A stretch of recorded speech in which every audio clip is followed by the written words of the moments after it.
आणि जमलेल्या महाविकास आघाडीच्या लढवय्या कार्यकर्ते बांधवांनो, भगिनींनो आणि मातांनो, बऱ्याच दिवसांपासून आपल्या तिन्ही पक्षाचे आणि सोबत जे आणखी मित्र पक्ष आहेत यांच्या प्रमुख पदाधिकाऱ्यांची एकत्र बैठक घेण्याचं एक ठरत होतं, मुहूर्त लागत नव्हता। आज तो योग जुळून आला, चांगला मुहूर्त आहे। कालच स्वातंत्र्य दिन आपण साजरा केलेला आहे आणि आजपासून पुढच्या लढाईची सुरुवात आपण करतो आहोत। येता येता बातमी मी पाहिली, निवडणूक आयोग आज पत्रकार परिषद घेते। माझं तर मत आहे त्यांनी आज महाराष्ट्राची निवडणूकच जाहीर करून टाकावी, आमची तयारी आहे। तयारी आहे बोलायला खूप सोपं आहे, पण वाटते तेवढी लढाई काही सोपी नाहीये। आपण लोकसभा तर शत्रूला पाणी पाजलंच आहे, मी राजकीय शत्रू म्हणतोय। लोकसभेची निवडणूक ही संविधानाच्या रक्षणाची लढाई होती, लोकशाहीच्या रक्षणाची लढाई होती। जरा खाली बसून घ्या ना कॅमेरावाले, राहू दे त्यांना पण राहू द्या, कारण त्यांच्यामुळे आपण संपूर्ण महाराष्ट्रात आणि देशभरात आपले विचार पोहोचवतो आहोत। ठीक आहे, जरा बसून घ्या। आताची लढाई ही महाराष्ट्र धर्म रक्षणाची आहे, महाराष्ट्राची अस्मिता, महाराष्ट्राची संस्कृती आणि महाराष्ट्राचा स्वाभिमान जपण्याची ही लढाई आहे। जे महाराष्ट्र लुटायला आलेले आहेत, मध्ये मी माझ्या कार्यकर्त्यांसमोर बोललो होतो की लढाई लढायची तर कशी लढायची, अशी जिद्द पाहिजे, एक तर तू राशील ना तर मी राहीन, या जिद्दीने लढाई लढली पाहिजे।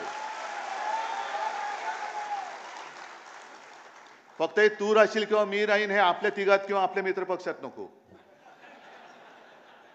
नाहीतर काँग्रेस राष्ट्रवादीला बोलते, राष्ट्रवादी आम्हाला बोलते, आम्ही आणखीन कोणाला बोलते, एक तर तू राशील ना तर मी राहीन। नाही, आपण मिळून जे महाराष्ट्र लुटायला आले त्यांना आपण विचारतोय प्रश्न आणि त्यांना सांगतोय की एक तर तू राशील ना तर मी राहीन, होऊन जाऊ दे।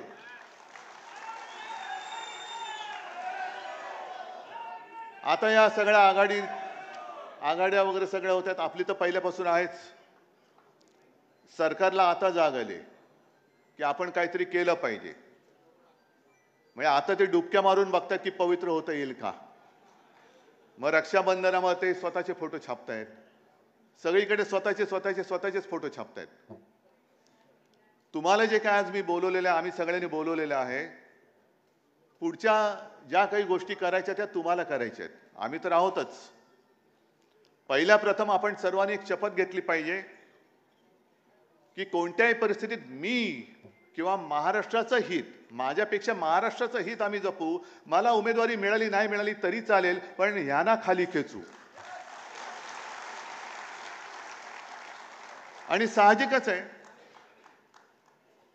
आपल्यात काड्या घालणारी लोक आहेत, युतीमध्ये बसलेत, त्यांच्या मुख्यमंत्री पदाचा चेहरा कोण, उद्धव ठाकरे होणार का आणखीन कोण होणार।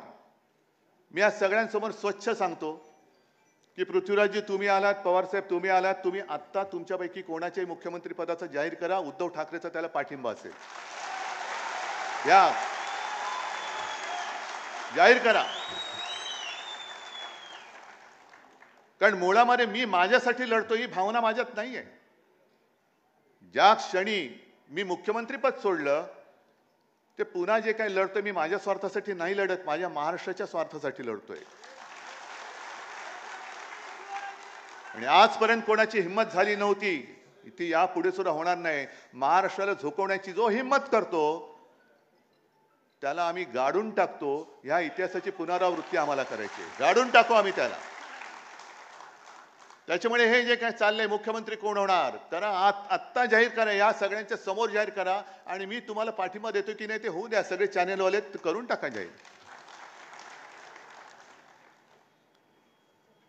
मुख्यमंत्री कोण होणार आम्ही बघू, काय करायचं ते आम्ही नाही। पण आणखीन पुढचा धोका सांगतो, जो अनुभव आम्ही भाजपच्या युतीत घेतलेला आहे त्या अनुभवाची पुनरावृत्ती नकोय मला। आम्ही 20 वर्ष, 25 वर्ष, 30 वर्ष सेना भाजप युती मग जागा वाटप व्हायचा, मग अशाच बैठका व्हायच्या आणि त्या बैठकांमध्ये जाहीर केलं जायचं की ज्याच्या जागा जास्त येतील त्याचा मुख्यमंत्री. आणि हेच धोरण हे आम्ही एकमेकाच्या पायावरती धोंडे पाडण्यात टाकायचो. कारण तुझ्या जास्त जागा आल्या तर तुझा मुख्यमंत्री होईल, मग तुझी जागा मी पाडणार, माझी जागा तू पाडणार, तो आपली जागा तो पाडणार. म्हणजे पाडापाडीच्या राजकारणामध्ये युतीला काय महत्व राहिलं? ज्याच्या जागा जास्त होतील नाही, आधी ठरवा आणि चला पुढे. मला काही हरकत नाही त्याच्यामध्ये, ठरवा आधी, पण या धोरणाने जाऊ नका. त्याच्यानंतर आणखीन ज्या काही घोटाळे बरेच आहेत. मी आज थोडं काय विचार केला की पहिल्या प्रथम ही बैठक होते, मुंबईत होते, यजमान पद स्वीकारूया आणि जरा ओपनिंग बॅट्समनची भूमिका बजावूया आपण.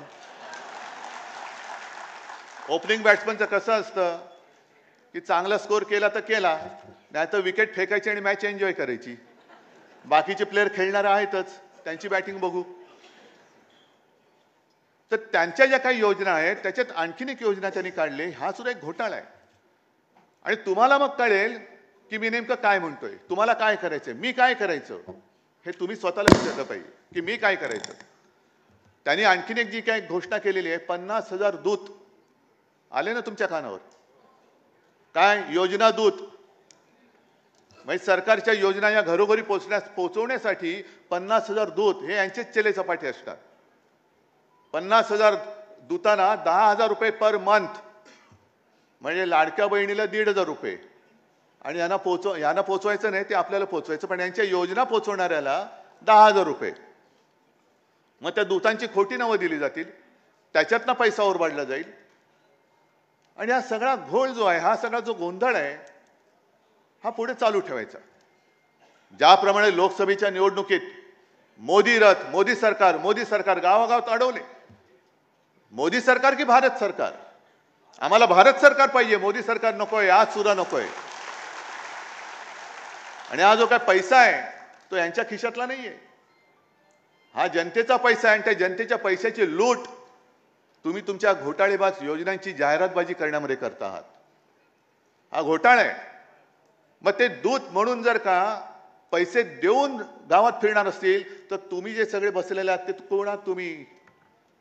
तुम्ही आपल्या महाविकास आघाडीचे दूत बनू शकत नाही.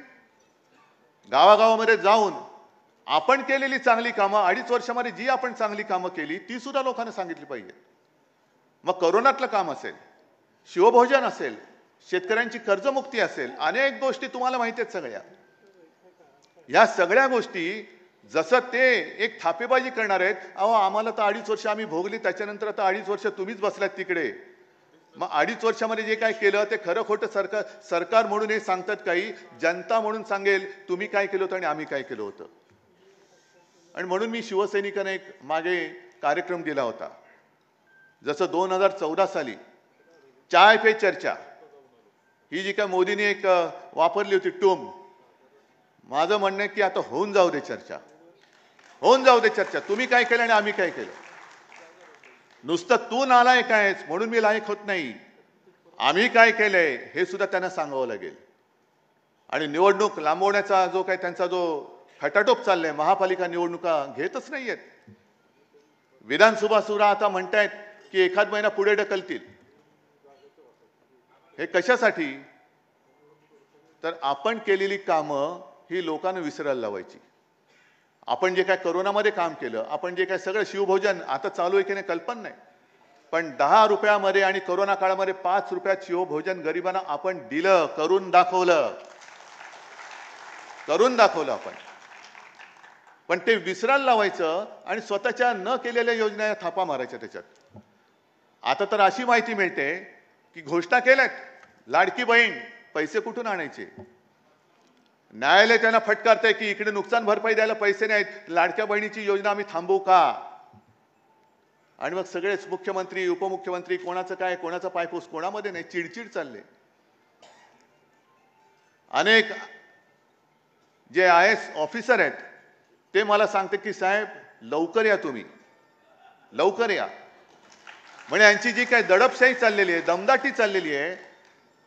आणि आपले मिंदे सांगतात की मी चांगलं सांगतोय तोपर्यंत ऐका, नाही तर दुसरं रूप दाखवावं लागेल. अरे तुमचं रूप दुसरं काय आहे हे सुद्धा लोकांमध्ये पोहोचवण्याचं काम परत तुमचं आहे. बरोबर तुम्ही मुद्द्याला हात घातलात.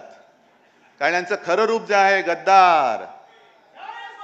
सरकार पाडायला 50 खोके, लाडक्या बहिणीला 1500 रुपये, आणि मोदींनी म्हटलं होतं 15 लाख तुमच्या अकाउंटमध्ये येतील, तर 15 लाखाचे 1500 का झाले?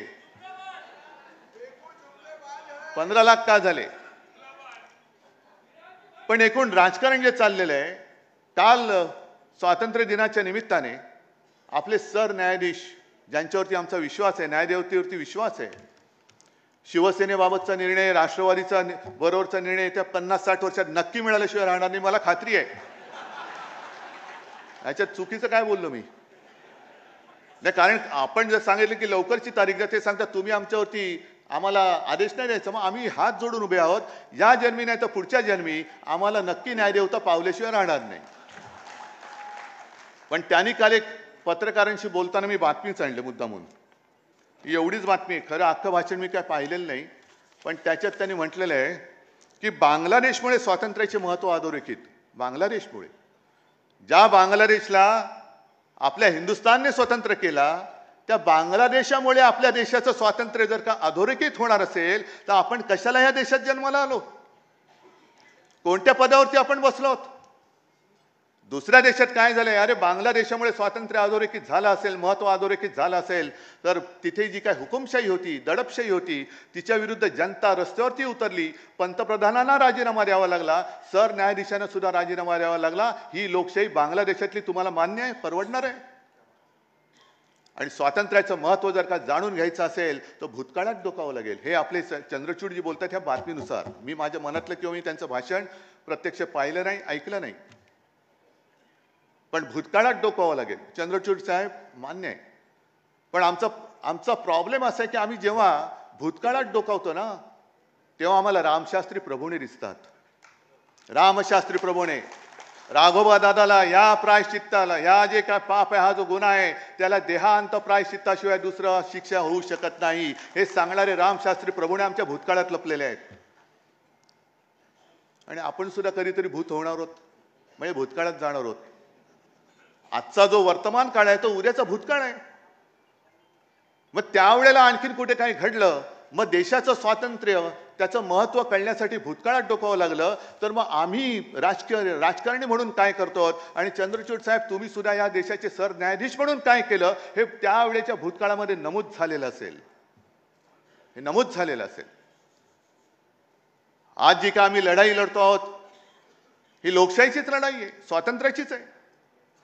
ज्या पद्धतीने हिंदू, मुसलमान आणि महाराष्ट्रामध्ये सुद्धा समाजामध्ये हे जे काय आगी लावतायत.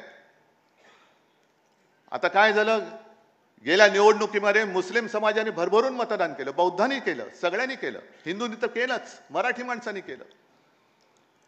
पण मुसलमानांनी मतदान का केलं? उद्धव ठाकरे बरोबर मुस्लिम का आले? मी हिंदुत्व सोडलं. पण करोना काळामध्ये जे काय आपल्या सरकारने काम केलं, हे नालायक आपले महायुतीतले आपले विरोधक जे आपणच त्यांना मोठं केलं, ते विसरले. पण ज्यांना आपण वाचवलं ते मुस्लिम असो, बौद्ध असो, ते नाही विसरू शकले. सीए एनआरसीच्या वेळेला सुद्धा जे काम आपण केलं, एक भयभीत वातावरण झालं होतं सगळं. आता काय करणार? इथल्या लोकांना हाकलून देणार. मी महाविकास आघाडीच्या तर्फे मुख्यमंत्री म्हणून सगळ्यांना सांगितलं होतं की मी एक सुद्धा असं पाऊल केंद्राला उचलायला देणार नाही. जे या देशाचे नागरिक आहेत आणि जे देशावरती प्रेम करतात त्यांना मी इथून जाऊ देणार नाही. म्हणून मुस्लिम आमच्या सोबत आले. काल मोदीजी तुम्ही जे बोललात की सेक्युलर संविधान, सेक्युलर नागरिक संहिता, म्हणजे तुम्ही काय हिंदुत्व सोडलं? हिंदुत्व न मानणाऱ्या चंद्रबाबूच्या मांडीला मांडी लावून तुम्ही बसलात, नितीश बरोबर बसलात, मग तुम्ही हिंदुत्व नाही सोडलं? मग उगाच आपल्यामध्ये आगी लावण्यासाठी म्हणून तुम्ही ते वक्फ बोर्डाचं बिल का आणलं? बरं आणलं तर आणलं, हिम्मत होती तर बहुमत तुमच्याकडे असताना मंजूर का नाही करून दाखवलं? तुम्ही मंजूर का नाही करून दाखवलं? नोटबंदी तुम्ही आम्हाला विचारून केली होती, आम्ही तुमच्या सोबत होतो. पण सगळे मंत्री, कॅबिनेट मंत्री असं म्हटलं जातं की त्यांना लॉक करून मोदी बाबा एकटे टीव्हीवरती गेले आणि आज रात 12 बजे, लोकांना वाटलं 12 बजे काय होणार देव जाणे, नोटबंदी. मग आज बहुमत तुमच्याकडे असताना हे विधेयक मांडण्याचं नाटक हे थेर का केलं तुम्ही? शिवसेनेचे खासदार उपस्थित नव्हते. अरे नव्हते, कारण मी स्वतः दिल्लीत होतो, माझे सगळे खासदार माझ्यासोबत होते. आणि त्या बिलावरती चर्चा करण्याचं जर ठरवलं असतं तर माझे जे खासदार आहेत ते येऊन बोलले असते, काय बोलायचे असते ते. पण तुम्ही वक्फ बोर्डाची जमीन जर ढापून तुमच्या उद्योगपतींच्या घशात घालणार असाल, जसं तुम्ही आमच्या हिंदू संस्थानांच्या मंदिराच्या जमिनी लाटताय, लुटतायत आणि तुमच्या लाडक्या कॉन्ट्रॅक्टरला देत आहात. महाराष्ट्रामध्ये सुद्धा देवाची, संस्थानाची, मंदिराची जमीन किती राजकारण्यांनी ढापले त्याची यादी काढा. मराठवाड्यामध्ये किती ढापलेली आहे, बीडमध्ये किती केलेली आहे. लावा ना एकदा तो काय प्रश्न आहे तो धसाच लावा. कोणी केले ती जमीन ढापले? बीडमध्ये तर केस सुरू आहे. अरे वक्फ बोर्ड तर बाजूला ठेवा, माझ्या मंदिराची जमीन चोरली जाते आणि त्याच्यावरती तुमचे मित्र येऊन बांधकाम करणार असतील तर आज मी जाहीर करतो, वक्फ असो किंवा हिंदू संस्थान असेल किंवा कोणत्याही धर्माच्या जागा असतील, आम्ही वेळवाकडं काही त्याच्यामध्ये होऊ देणार नाही, अजिबात नाही होऊ देणार. अयोध्येमध्ये तुम्ही जे काही केलं, कार सेवकांनी बलिदान केलं, कोणासाठी केलं? लोढासाठी केलं, अदानीसाठी केलं, रामदेव बाबासाठी केलं, श्री श्री रविशंकरसाठी केलं. कितीतरी लाखो कारसेवक तिकडे गेले, बलिदान झालं त्यांचं, मार खाल्ला, काही अपंग झाले आणि मग राम मंदिर उभं राहिलं. एक तर तुम्ही बांधलं ते सुद्धा गळकं, आमच्या हातामध्ये घंटा. आणि अयोध्येमधली जमीन कोणत्या दराने त्या ट्रस्टने विकत घेतली आणि त्याच्यावरती ती कोणाला दिली ह्याच्यावरती सुद्धा जेपीसी लावा. हा विषय फक्त वक्फ बोर्डचा नाहीये, हा माझ्या मंदिरांचा सुद्धा आहे. आमचे शंकराचार्य जे बोलतात की केदारनाथ मधलं 200-250 किलो सोनं गायब झालं, लावा त्याची सुद्धा चौकशी लावा. त्या तिकडे कोणी चोरलं आणि पितळ्याचं कोणी तिकडे मुलामा दिला हे सुद्धा पितळ उघडं पडलंच पाहिजे. पण सगळं चांगलं चाललेलं आहे आणि आता भाजपचं काय खरं नाही, कारण मोदींची गॅरंटी चालत नाही म्हटल्यानंतर तुम्ही उद्धव ठाकरेला जर का अडचणीत आणण्यासाठी हे प्रश्न विचारत असाल तर इथली जनता काही ही दूधखुळी नाहीये की तुम्ही म्हणाल ते ऐकाल. म्हणून माझं म्हणणे की आजच निवडणुका घेऊन दाखवा, तुम्ही आजच घेऊन दाखवा. आणि मग जसं वक्फ बोर्डाचं तुम्ही बिल आणलं, मी आज जाहीर त्यांना प्रश्न विचारतोय, महाराष्ट्रामध्ये तुम्ही समाजामध्ये जी काही आग लावलेली आहात, मराठा, ओबीसी, धनगर, मी तर स्वच्छ भूमिका मांडलेली आहे, मला वाटतं पवार साहेब तुम्ही सुद्धा मांडलेली आहे, काँग्रेसने सुद्धा मांडलेली आहे.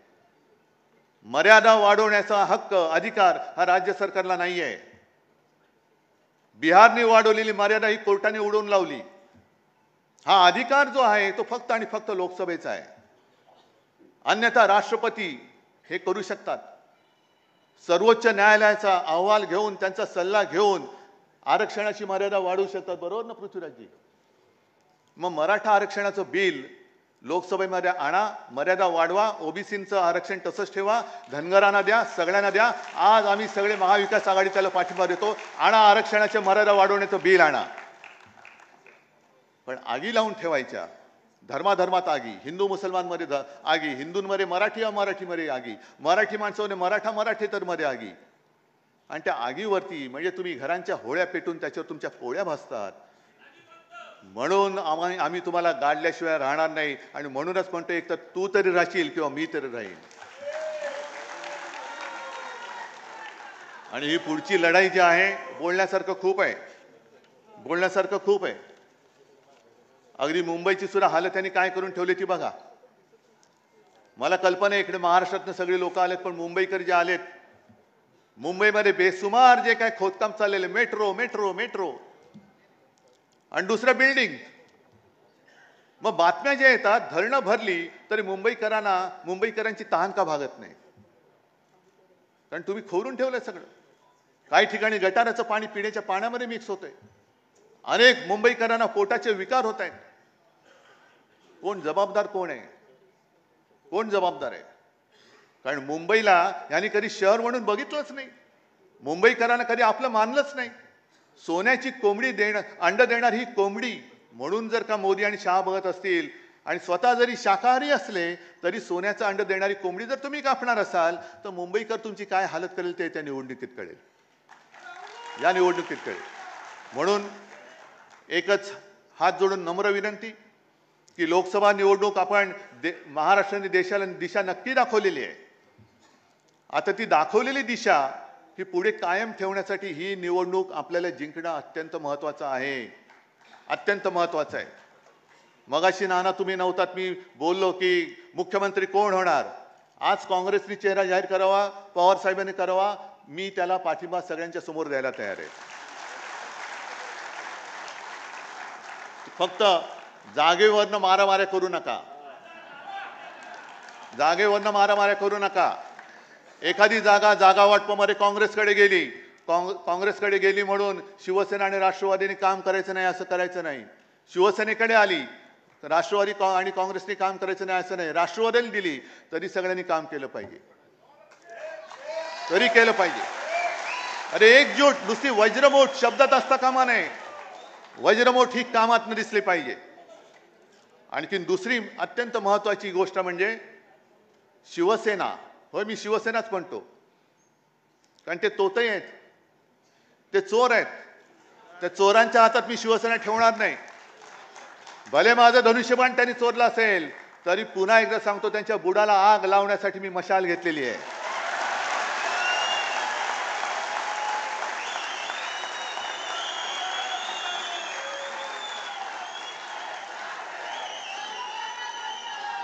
लोकसभेच्या वेळेला मशालीचा प्रचार करायला जरा वेळ कमी मिळाला. त्याच्यानंतर पवार साहेबांचा सुद्धा पक्ष चोरला, चिन्ह चोरलं, तरी सुद्धा आपण यश मिळवलं. काँग्रेसच्या नशिबाने काँग्रेसचा हात त्याच्या सोबत आहे.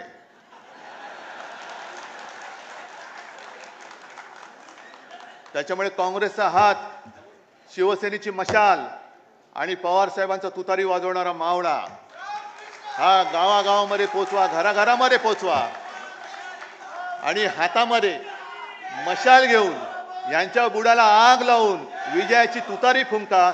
जय हिंद, जय महाराष्ट्र. धन्यवाद उद्धव साहेब. आपल्या या मार्गदर्शनानंतर मी या ठिकाणी आपल्या सर्वांच्या समोर विचार व्यक्त करण्यासाठी राष्ट्रवादी काँग्रेस पक्ष शरद पवार साहेब पक्षाचे आदरणीय जयंतराव पाटील यांना विनंती करतो की त्यांनी आपले विचार व्यक्त करावे.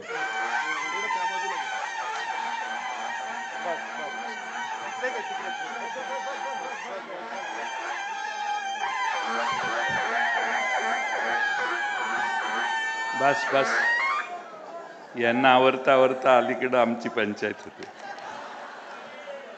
एकदा वाजायला सुरू झाली की ते थांबत नाही.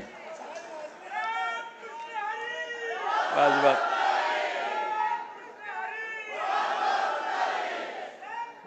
आपल्या सर्वांना आदरस्थानी असणारे आपल्या सर्वांचे आदरणीय नेते शरद पवार साहेब, शिवसेना प्रमुख उद्धवजी, या निमित्ताने उपस्थित असणारे माजी मुख्यमंत्री पृथ्वीराज चव्हाणजी,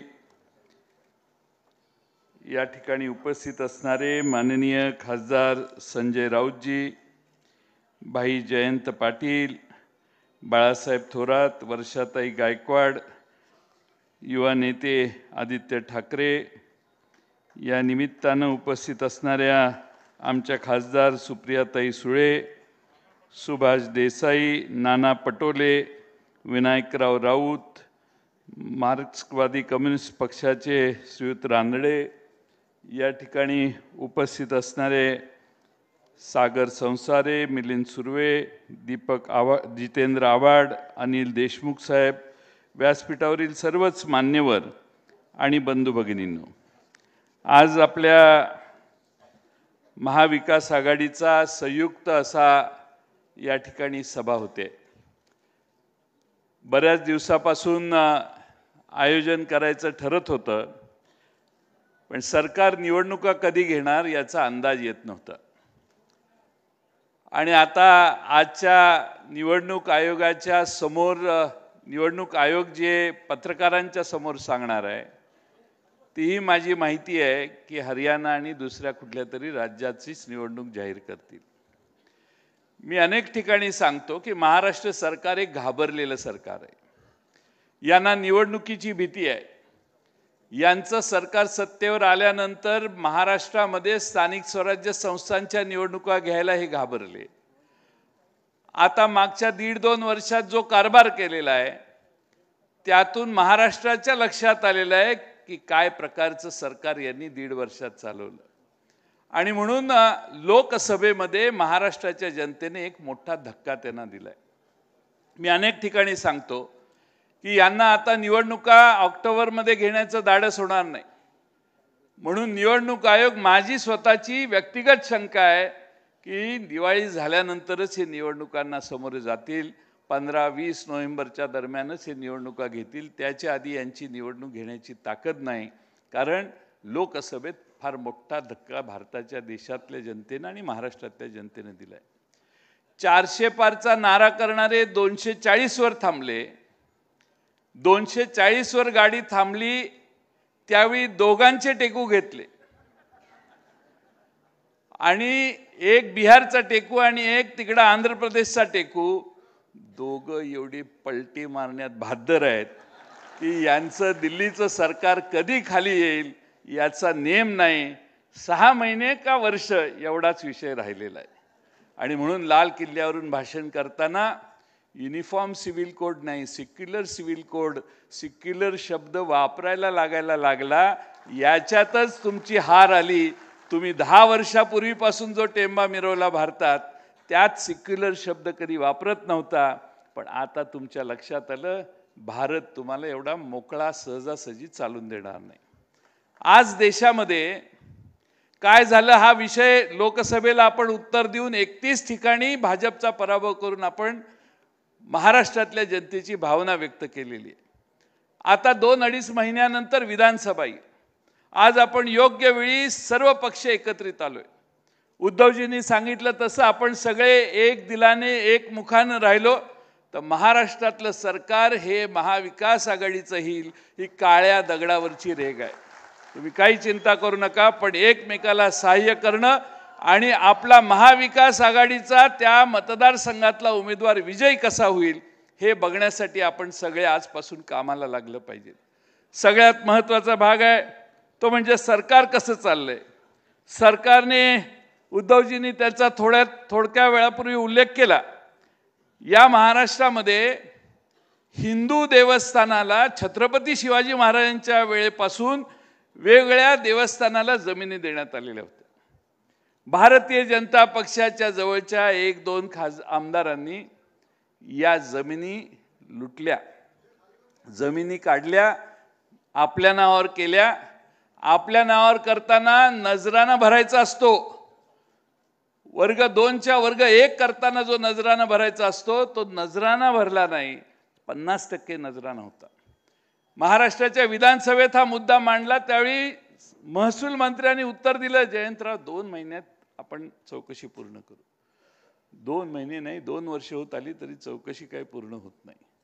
मी 2 वेळा हा नंतर विधानसभेत विषय काढला. काल परवा 13 तारखेला माझ्या माहितीप्रमाणे महाराष्ट्राच्या कॅबिनेटने निर्णय घेतलेला आहे की अशा देवस्थानाच्या जमिनी किंवा वर्ग 2च्या वर्ग 1 करण्यासाठी जो 50% नजराना आहे ती नजराण्याची किंमत कमी केलेली आहे आणि आता 5% नजराना भरून या जमिनी वर्ग 2च्या 1 करा. ह्या जमिनी ऑलरेडी या बहादरांनी विकलेल्या आहेत. त्याच्यावर इमारती उभ्या राहिलेल्या आहेत. उभा करणं चालू आहे. बिल्डरांच्या ताब्यात या देवस्थानाच्या जमिनी गेलेल्या आहेत. म्हणजे महाराष्ट्रामध्ये हिंदू देवस्थानाच्या जमिनी लुटण्याचं पाप हे भारतीय जनता पक्षाच्या अकाउंटवर जातं. हे मित्रांनो विसरू नका तुम्ही. आणि ते कव्हर करण्यासाठी, त्याच्यावर चादर घालण्यासाठी हा 5%चा निर्णय केलेला आहे. पण लोक कोर्टात जातील. ऑलरेडी कोर्टात आहेत, तक्रारी आहेत, चौकशा आहेत. याच्यासाठी जे यांनी जमिनी लाटणारे होते तेच हा निर्णय व्हावा म्हणून मंत्रालयाची मीटिंग झाली, त्यात बसून त्यांनी हा निर्णय घेण्याच्यासाठी प्रोत्साहन दिलं आणि त्यामुळे सगळाच कारभार हा लुटालुटीचा महाराष्ट्र सरकारचा दिसतोय, हे महत्त्वाचं आहे. 13 ऑगस्टला कॅबिनेटने एक निर्णय घेतला. 6000 किलोमीटरचे रस्ते आता हॅमवर बांधायला मंजुरी दिली. पण हे महामंडळ कुठले महामंडळाचे रस्ते बांधणार आहेत? कुठलं महामंडळ? तर त्याचं नाव आहे Maharashtra state infrastructure development corporation. महाराष्ट्राच्या विधानसभेत मी हा आरोप केलेला होता. हे महामंडळ आहे ते विधान भवनाच्या इमारतीच्या समोर एक इमारत आहे, तिथं कुठल्या तरी मजल्यावर आहे. एकच माणूस अधिकारी तिथं आहे आणि दोघं तिघं त्याची PA आहेत. त्याच्याशिवाय त्या रस्ते विकास ते जे महामंडळ आहे MSIDC, त्याच्याकडे दुसरा कुठला इन्फ्रास्ट्रक्चर नाही आणि त्याच्याकडे आता 37,000 कोटी रुपयाचे हॅममधून रस्ते बांधायचे त्याची जबाबदारी त्या महामंडळावर देण्याचं काम झालेलं आहे. स्टाफ नाही, इन्फ्रास्ट्रक्चर नाही, फक्त त्या ठिकाणी टक्केवारी घेऊन काम देणं.